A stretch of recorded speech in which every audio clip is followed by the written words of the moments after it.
नमस्कार, दीप न्यूज मध्ये आपलं हार्दिक स्वागत। सुरुवातीला एक नजर आजच्या ठळक घडामोडींवर।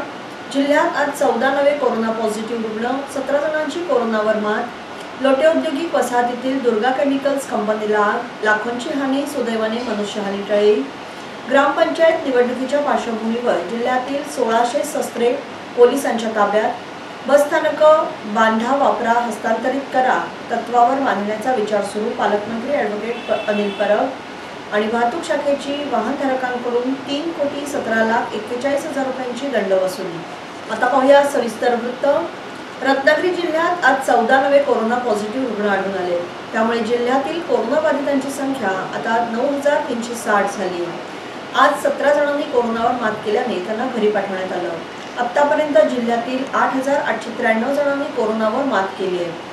आज आढळून आलेल्या रुग्णांमध्ये आरटीपीसीआर टेस्टच्या अहवालानुसार रत्नागिरी 1, खेड 1, चिपळूण 8 तर अँटीजेन टेस्टच्या अहवालानुसार रत्नागिरी 2, खेड 1, चिपळूण येथील एका रुग्णाचा समावेश आहे।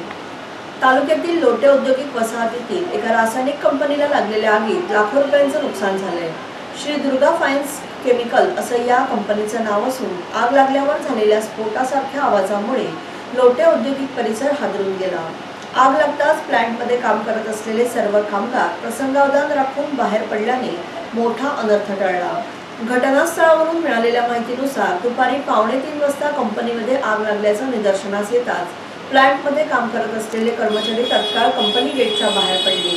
त्यानंतर कंपनीमध्ये रिॲक्टरचे स्फोट होऊ लागले। कांठळ्या बसवणाऱ्या या आवाजामुळे औद्योगिक वसाहतीचा सारा परिसर हादरून गेला।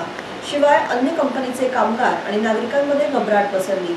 दुर्गा केमिकल्स या कंपनीत आग लागल्याची माहिती मिळताच लोटे औद्योगिक वसाहतीचे 2 फायर इंजिन घटनास्थळी दाखल झाली। दरम्यान खेड आणि चिपळूण नगरपालिकेचे फायर इंजिन घटनास्थळी दाखल झालं। फायर इंजिनसाठी लागणारं पाणी स्थानिक राजूशेठ पटवर्धन तसेच आमरे यांच्या टँकर्सद्वारे पुरवण्यात आलं। फायर ब्रिगेडचे कर्मचारी गेले 3 तास आगीशी झुंज देत आहेत। मात्र कंपनीत टोरविन हे ज्वालाग्राही सॉल्व्हंटचा साठा असल्याने उशिरापर्यंत ही आग आटोक्यात आली नव्हती।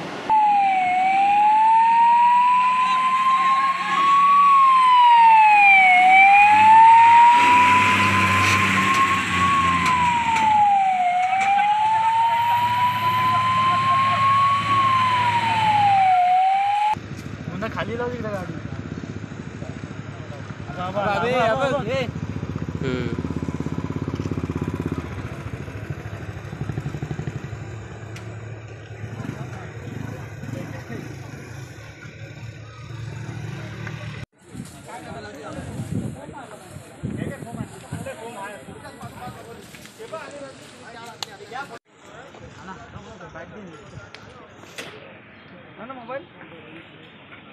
आणि कसे प्रयत्न झाले आपल्याकडून आग विझवण्यासाठी? कारण आग 3:30 वाजता सुरुवात झाली। आगीचं स्वरूप फार मोठ्या प्रमाणात होतं। साधारण 50 ते 60 फूट ज्वाळा आग ओकत होती आणि अशा परिस्थितीत ज्यावेळेस 1600 डिग्रीचे टेम्परेचरच्या वरती फायर जाते त्यावेळेला पाणी या माध्यमाला आग मानत नाही आहे। आणि अशा परिस्थितीमध्ये MIDC फायर ब्रिगेडचे 2 फायर टेंडर या ठिकाणी उपस्थित झाले। त्यांच्याबरोबर आमच्यासारखे इंडस्ट्रीजमधले काही फायर फायटर त्यांना मदत करण्यासाठी आले आणि चारी बाजूनं फायर टेंडरचा पाण्याचा मारा केल्यामुळं थोडंसं कंट्रोल आली होती, पण मध्येच टँकरमधलं पाणी संपल्यामुळं परत आगीनं भडका घेतला। आणि अशा परिस्थितीमध्ये परत खेडमधून आणि चिपळूणमधून जे फायर टेंडर आले त्यांची मदत मिळाली आणि ह्याच्यातून फोमचा वापर सॉल्व्हंट भरपूर असल्यामुळं फोमचा वापर मोठ्या प्रमाणात झाला। कारण पाणी आग मानत नव्हती। ब्लँकेटिंग पद्धतीनं आग विझवणं गरजेचं होतं आणि अशा परिस्थितीमध्ये ही आग आत्ता कंट्रोलमध्ये आलेली आहे। लोकल टँकर पण आले कंपनी, पण ह्याच्यामध्ये सगळ्यात मोलाचं वाटा म्हणण्यात हरकत नाही, कारण AB मॉरी कंपनीनं जवळच असल्यामुळं त्यांच्याकडे लाखो लिटर फायर स्टोरेजसाठी पाणी उपलब्ध आहे आणि त्या कंपनीनं पाणी दिल्यामुळं निव्वळ ही आग आपल्याला फोम आणि पाणी दिल्यामुळे ही आग आपल्याला आटोक्यात आणण्यास मदत झाली। तसेच पटवर्धनांचे टँकर लोकल संतोष कदम, सचिन काते आणि नाना काते असे काही टीम आहे, नाना चाळके, या सगळ्या लोकांनी वेगळ्या पद्धतीनं जी आग विझवण्यासाठी माध्यमं पाहिजे होती ती मिळवण्याचा प्रयत्न केला. अगदी नेरोलॅकपासून एक्सेल कंपनीपर्यंत सगळ्या कंपन्यांनी फोम आणि बाकी इक्विपमेंट, फायर इक्विपमेंट, मग मयुरा कर्टन असेल, पाण्याचे पडदे तयार करण्यासाठी आजूबाजूच्या कंपनीमध्ये पाणी जाऊ नये, फायर जाऊ नये म्हणून जेव्हा पडदे तयार करतो पाण्याचे, त्याला मयुरा कर्टन म्हणतो आपण, तर ती आग त्याच कंपनीमध्ये लिमिटेड राहावी, ही बाहेर पसरू नये म्हणून चारी बाजूनं मयुरा कर्टन लावण्यात आले आणि अशा पद्धतीनं ती आग कंट्रोलमध्ये आली. नाव माझं नाव Bharat Bajagi, designation. Fire officer, Excel Industries Limited लोटेपासून. धन्यवाद. ललित शर्मा मेरा नाम है, health and safety manager AB Mauri में काम करता हूँ और मेरी कंपनी का एक उद्योग भवन में ट्रेनिंग चल रहा था फर्स्ट एड का, तो जो बाहर से ट्रेनर आके फर्स्ट एड टीम को तैयार कर रहे थे, उसी बीच हमें सूचना मिली कि हमारे पास में एक फायर हुआ है मेजर, तो हमारी टीम ने आके वहाँ मोर्चा संभाला और जो नेरोलक और एक्सेल कंपनी के जो टीम थी उसके साथ में हम लोगों ने योगदान दिया और आज मैं खुशी के साथ कह सकता हूँ कि एबी मौरी हमारा बढ़ चढ़ के पार्टिसिपेट किया, जिसमें कि 1200 लीटर से ऊपर हमने फोम का इस्तेमाल किया है और 5 पाइप के साथ, मतलब एक पाइप की लेंथ है 15 मीटर, तो इतना लेंथ का हमने पानी यूज़ किया, लाखों लीटर पानी यूज़ कर चुका है. मुझे खुशी है कि आज हम लोगों ने किसी कंपनी को मदद देने में और अपने फरमाइशिस को बचाने में बड़ा योगदान किया है और मैं जो भी यहाँ के लोकल पदाधिकारी हैं, ग्राम प्रधान, वो सबका मैं धन्यवाद करता हूँ कि उन लोगों ने भी बहुत समय पे आके अपना एफर्ट लगा के एक मेजर फायर इंसिडेंट को अभी तक मैं बोल सकता हूँ काबू में कर लिया है और आगे फायर फाइटिंग जारी है. और इसी के साथ मैं सभी जो इंडस्ट्री हैं उनको ये भी अपील करूंगा कि इससे एक लर्निंग लेते हुए, सबक लेते हुए अपने सिस्टम को चेक करें, ऑडिट करें, जिससे कि इन फ्यूचर कभी ऐसा चीज़ आती है तो हमें अपने इंटरनली ही कंट्रोल करने में हम लोग सक्षम होने चाहिए. तो इस अपील के साथ मैं नमस्कार सभी का धन्यवाद. ग्रामपंचायत निवडणुकीच्या पार्श्वभूमीवर कोणतीही अनुचित घटना घडू नये याची खबरदारी म्हणून जिल्ह्यातील 1648 पैकी 1600 शस्त्र पोलीस दलानं ताब्यात घेतली आहेत. उर्वरित शस्त्र येत्या काही दिवसात ताब्यात घेतली जाणार आहेत. जिल्ह्यात 489 ग्रामपंचायतींसाठी सार्वत्रिक निवडणूक होते. दिनांक 15 जानेवारीला निवडणूक असल्याने प्रचाराचा धुरळा सर्वत्र ग्रामपंचायतींमधून उठतोय. प्रचारासह मतदानाच्या वेळी शस्त्राचा धाक दाखवून त्याचा परिणाम मतदानावर होऊ नये यासाठी राज्य निवडणूक आयोगाच्या सूचनेनुसार परवानाधारक शस्त्र पोलीस स्थानकात जमा करून घेण्याची प्रक्रिया सुरू आहे. राज्यात बर्ड फ्लूचा फैलाव होऊ नये यासाठी जिल्हाधिकाऱ्यांना सूचना करण्यात आल्या आहेत. अनेक बसस्थानके बांधा वापरा हस्तांतरित करा तत्वावर बांधण्याचा विचार सुरू आहे. काही बांधकामं अर्धवट स्थितीत आहेत, काही कामं सुरूही झालेली नाहीत.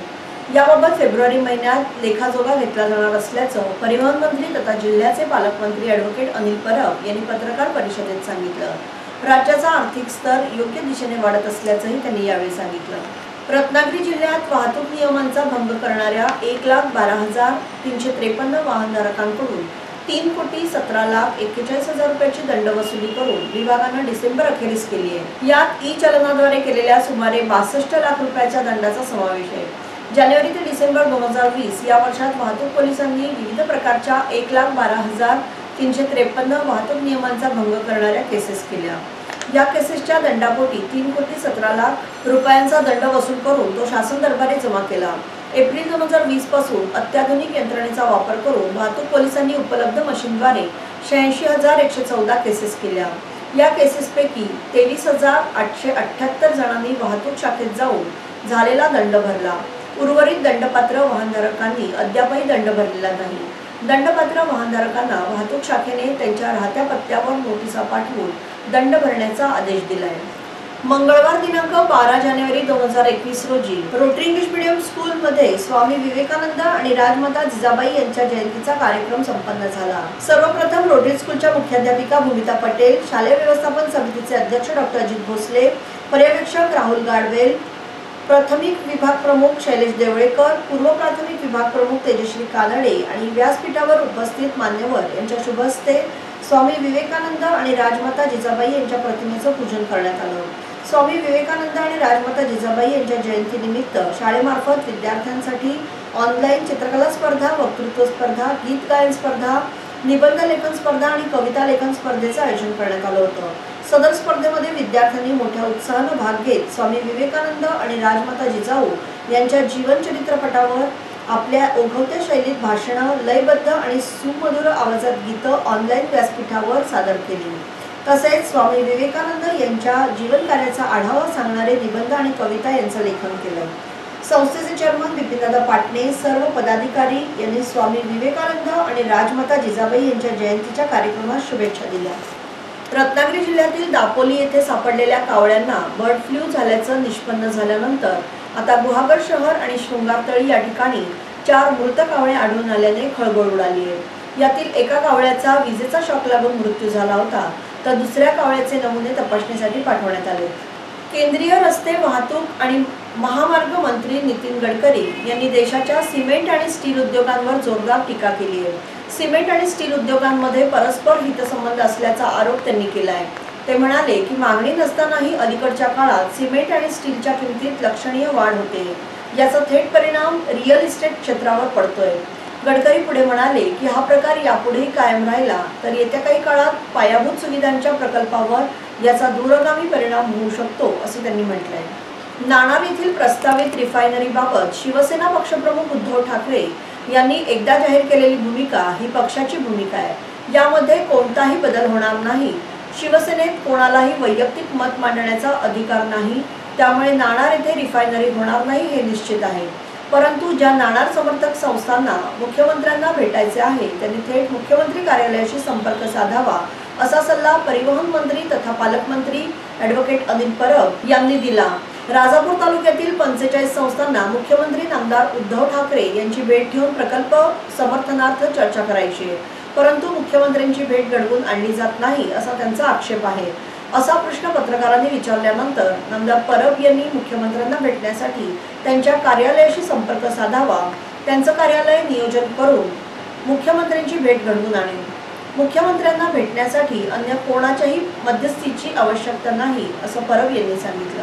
परदेशात हापूसची निर्यात करताना येणारी अडचणी सोडवण्यासाठी केंद्र शासनानं सहकार्य करावं अशी मागणी रत्नागिरी जिल्ह्यातील आंबा उत्पादक शेतकऱ्यांनी माजी केंद्रीय मंत्री सुरेश प्रभू यांच्याकडे केली आहे। आपेडा, पणन, नाबार्डचे अधिकारी यांच्या माध्यमातून हे प्रश्न सोडवले जातील, असं प्रभू यांनी यावेळी सांगितलं। रत्नागिरी ग्रामपंचायत सार्वत्रिक निवडणूक 2020-21 कार्यक्रमांतर्गत जिल्ह्यात 15 जानेवारी 2021 रोजी मतदान होणार आहे। ग्रामपंचायत निवडणूक कार्यक्रमानुसार संबंधित निवडणूक कार्यक्षेत्रातील सर्व दुकानं, आस्थापना, निवासी हॉटेल्स, खाद्यगृह, व्यापार, औद्योगिक उपक्रम आणि इतर आस्थापना यामधील कामगारांना राज्य निवडणूक आयोगाच्या आदेशानुसार मतदानाच्या दिवशी मतदानाचा हक्क बजावण्यासाठी भरपगारी सुट्टी जाहीर करण्यात येते। निवडणूक होणाऱ्या ज्या ग्रामपंचायतीच्या लगतच्या क्षेत्रात औद्योगिक वसाहती तसेच महानगरपालिकेसारख्या मोठ्या नागरी वसाहती वसलेल्या आहेत, अशा ठिकाणी नोकरी निमित्तानं कामास येणाऱ्या संबंधित ग्रामपंचायतीमधील मतदारांना मतदानाचा हक्क बजावता यावा, या दृष्टीने अशा मतदारांना मतदानाच्या दिवशी भरपगारी सुट्टी विशेष सवलत देण्यात यावी। शहरी भागात किंवा निवडणुका नसलेल्या भागातील दुकानं, कंपन्या, वाणिज्यिक आस्थापना बंद ठेवण्याची आवश्यकता नाही। सदर आदेशाचं दुकान, आस्थापना, निवासी हॉटेल, खाद्यगृहे, व्यापार, औद्योगिक उपक्रम धारकांनी काटेकोरपणे पालन करावं। सदर आदेशाचं पालन न केल्यास संबंधित आस्थापनाविरुद्ध आवश्यक ती कारवाई करण्यात येईल, असं सहाय्यक कामगार आयुक्त रत्नागिरी यांनी कळवलं। याबरोबरच हे बातमीपत्र संपलं। धन्यवाद।